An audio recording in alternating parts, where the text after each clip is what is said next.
Hello, it's Scott Manley here. It's March 1st. I've been away for a couple of weeks. It is definitely time for another batch of deep space updates. And we lead off with Japan getting its H3 rocket into orbit. This is the second attempt for this replacement for the H2. So this carried a bunch of payloads into sun-synchronous orbit. It used the 22S configuration. So the first two is for two engines on the first stage. There's a three-stage engine version. These are LE9 engines which use like an expander cycle, but they dump this stuff. It's an open expander cycle, that's what they call it. There's two strap-on boosters, that's the second two, and the S is for the short fairing. So for this launch, they were supposed to carry a satellite called ALOS-4, right? Advanced Land Observing Satellite, but since the first flight failed due to ignition problem in the second stage, they found alternate payloads, one of which was CESat-1E, which is for Canon electronics. It's basically Canon camera hardware in a satellite form factor. There was another satellite called TRSat, which infrared observing from orbit, and then there was a mass simulator. And this launch was successful. H3 has now proven that it can work, and it will be presumably starting to migrate much of Japan's launch requirements to this new launch vehicle. On the 17th of February, India launched a GSLV Mark II into geosynchronous orbit. This carried a spacecraft called INSAT 3DS. It's a 2-ton meteorological satellite, and it was the first time they used the extended cryogenic stage to get more performance. This is a new version of this that is going to provide more capabilities. On the 18th of February from New Zealand, a rocket lab launching on closer inspection an Electron rocket carrying a spacecraft called ADRAS-J. That is for the Advanced Debris Removal by Astroscale/Japan. And this is a satellite which is going to rendezvous with a spent upper stage and perform proximity operations. They're really interested in removing big chunks of space debris. 20th of February from Florida, we had a Falcon 9 launching an Indonesian satellite called Meraputih 2. This is a geostationary communication satellite, and it's actually a replacement for a previous satellite called Nusantara 2. Notably, this Falcon 9 launch was the 300th successful launch of a Falcon 9 rocket. That, of course, includes all variants back to the Falcon V1. If you look at the number of launches versus, say, historic launch vehicles in the US, Falcon 9 is getting close to passing the Titan in terms of number of launches. In fact, has already passed it if you omit the missile tests that were Titans. 23rd of February, there was a Falcon 9 carrying 22 Starlink satellites from Vandenberg. This was all into Group 7, into the 60 or whatever degree orbit. 23rd of February, we had a Long March 5 from Wenchang carrying it's believed to be a military geostationary signal intelligence satellite called TJS-11, Tongsin Jishu Xian. 25th, there was another Starlink, and when I say another, I mean that they launched 24 Starlink satellites on this one rather than 23. They've been optimizing the launch profile and the hardware, and they've been previously doing 23, now they have 24. Another set of Group 6 satellites. 29th of February, we had a Soyuz Fregat. This was a GK Launch Services contract carrying a number of payloads into sun-synchronous orbit. There was like the Meteor M weather satellite, Marathon D, which is a Internet of Things satellite. There are Pars-1, which was a satellite for the Iranian Space Agency, and a satellite called Zorkly, which does Earth observation. So anyway, there was some other stuff on there, but that went off fine. Also, the 29th of February, there was a Long March 3B/E, a geostationary ComSat called Wishing Hulwang Gaogyu 1. I know I'm mispronouncing this stuff, but I am trying, right? And also on the 29th of February, how many, rocket birthdays? We decided that we were going to give a whole bunch of satellites birthdays on the 29th of February, so they can only say they've been in orbit for 4 years, 1 year, 4 years from now, right? Falcon 9, Starlink, Group 6, back to 23 satellites for now. I'm guessing that the they're going to be experimenting and making sure that everything performed well in the previous launch. Now, it's also notable that this wasn't supposed to launch. It was only able to launch because the Crew 8 launch, which is sitting on the pad ready to go, had to cancel its launch because of offshore weather. Whereas you can launch a Starlink and not have to worry as much, because obviously a Crew launch, they have to have safe recovery conditions along the track down range so that they can safely recover the crew. That's not necessarily needed for a Starlink launch. So they were able to shift that around and make sure they could launch that. There's a rule, I think, no launches within 48 hours prior to a Crew launch. So that sort of slows their cadence. But anyway, big news of the week. The last couple of weeks has, of course, been Nova C back on getting the USA back on the surface of the moon. And I had a whole video about that last week. As we know, it successfully flew out to the moon using new propulsion technology that had never flown in deep space. It landed on the moon and it fell over. And if I had a nickel for every time a spacecraft fell over on the moon this year, I would have 2 nickels, which isn't a lot, but it is kind of strange that it happened twice, right? But yes, we had, of course, the whole mission is now unrolled, unfurled, whatever. Unfolded, yes, that's what they say. Unlike the landing legs, which didn't unfold, because that might have solved their problems. But no, actually, they had a press conference, I think, on Tuesday, and we got to see some more photos of it, including an amazing photo showing the moment of touchdown on the moon with the engine still firing and legs breaking off.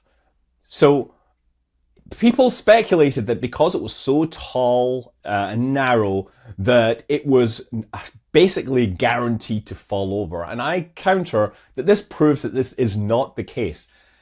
What we saw was the vehicle was descending too fast, with too much lateral motion. Its legs broke, and that's why it fell over. And the reason it was descending too fast was because it was rejecting altitude estimates from some of the instruments. There was some software issues on this. Again, software issues on moon missions. This seems to be a theme that we've had. And with the legs getting broken, it fell over. And unfortunately, of course, with the legs broken, its antennae were pointing the wrong way. In fact, apparently they were pointing at some crater, and we could see the reflections of the signals coming back, and they would use circular polarization in one direction, but they had to flip the receivers around because it was reflected and the polarization was flipping.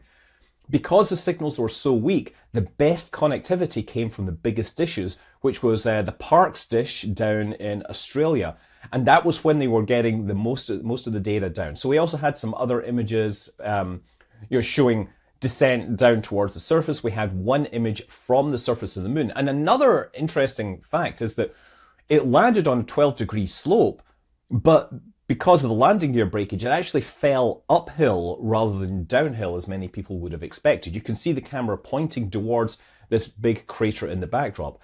We also had some other images from experiments on board. Unfortunately, we never got any images from Scalps, which didn't fire because it wasn't expecting to hit the surface at that time.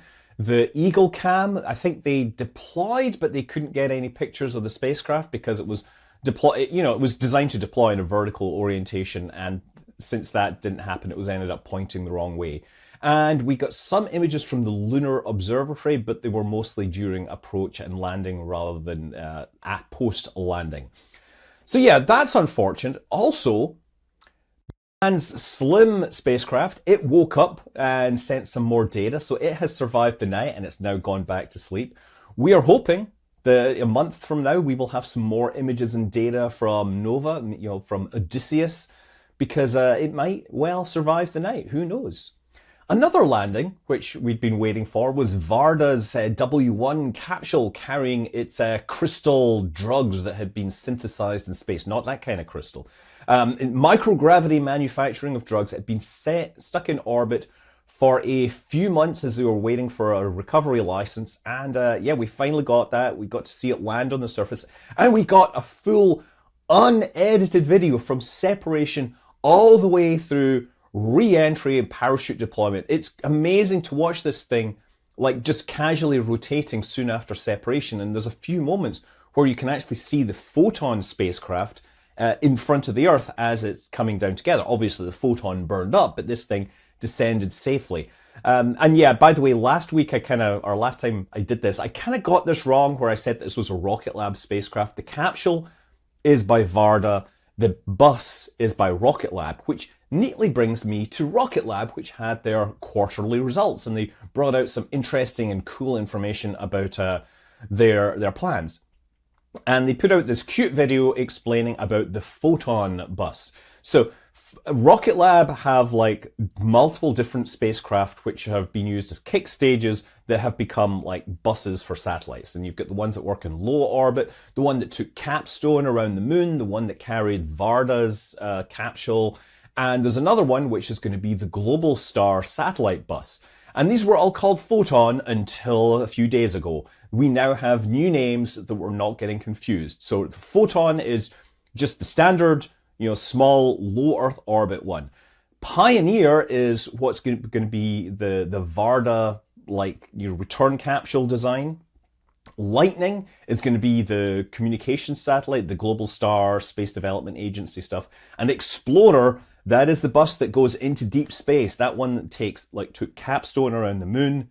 It's taking Escapade past Mars and the Venus Life Finder. So yes, new names: Photon, Pioneer, Lightning, and Explorer. We also heard some updates on Neutron. It's not going as fast as we would like, but it looks like they've really built out the infrastructure, and they do have they have a non-zero chance of launching this year. I'm not saying a good chance. It would be really good if they did launch this year. They've got all their structural tooling in place for the large panels and tanks. They've built up some prototype tanks. They're building out the launch facilities, rocket test facilities. The Virgin Orbit facility has been taken over, and they're integrating that into their production process. They're running full-scale rocket launch vehicle simulations using flat, they're flat sat, not flat, avionics that are on a lab. So they've run all these simulations, built all the components of the Archimedes engine. They've demonstrated they can manufacture all these things and integrate them. And yeah, they might well get a launch by the end of the year, but we won't know. Blue Origin, they now have their Pathfinder with proper full-on rockets sitting on the pad doing testing. Presumably some sort of tanking tests. It's not really clear, but they have a lot to do. This looks awesome, but I'm really hoping to see whether we have the landing legs and everything built into this rocket. Also, if we're talking about new rockets, Ariane 6, all the parts, all the rocket stages are now in French Guiana for the first launch of Ariane 6. So that should be happening this year. But, should, right?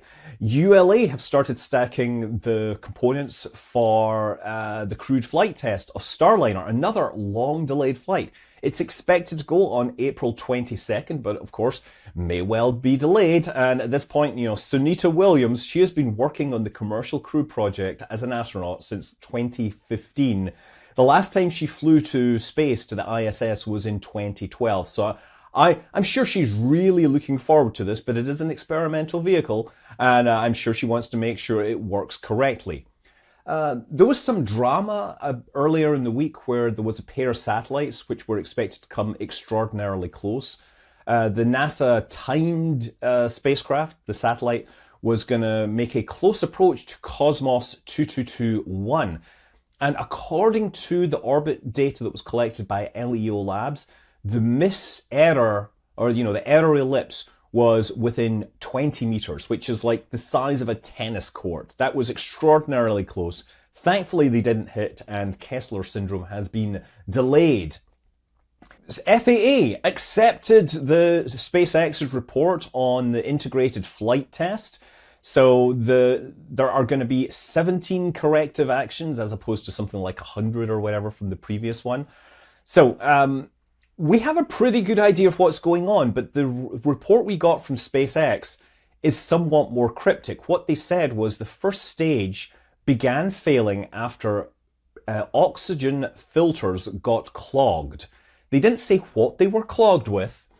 They didn't mention, massive fuel slosh. Actually, they did say fuel slosh, but they didn't directly say the filter failure was due to fuel slosh. There's a lot of theories going around as to why exactly you might lose the filters, and specifically only lose those filters after the staging. I still think that fuel slosh is like a huge part of this failure, and I fully expect to see the staging and reignition sequence changed to make sure that this doesn't happen again. But yeah, there's some crazy people going around saying this is because of like carbon dioxide and water, ice in the tanks, and I'm like, because someone is saying that, hey, trust me, bro, they're not actually using autogenous gas. They're just taking output from one of the pre-burners and putting it into the tanks. And frankly, that seems ridiculous, because you would be putting like over a ton of ice, water and carbon dioxide ice into the tanks to do that. And it would ruin your chance of rapid reuse, because then you would have to drain that stuff out of the tanks afterwards. It doesn't seem to make any sense. But the second stage, we all understand that, after they started the oxygen dump, they began to see explosions and fires in the the aft engine bay. So something was already sort of slightly hot and leaking, and then when the oxygen started dumping, it just accelerated that. They lost the connection between the engines and the avionics. They shut, and they basically had to trigger a flight termination. But anyway, now that the FAA has accepted this report, we're expecting that SpaceX are going to be proceeding with flight test 3 really soon now, possibly in the next few weeks. We've already seen flight termination system ordnance on site, so that's a good sign that they're getting towards launch readiness.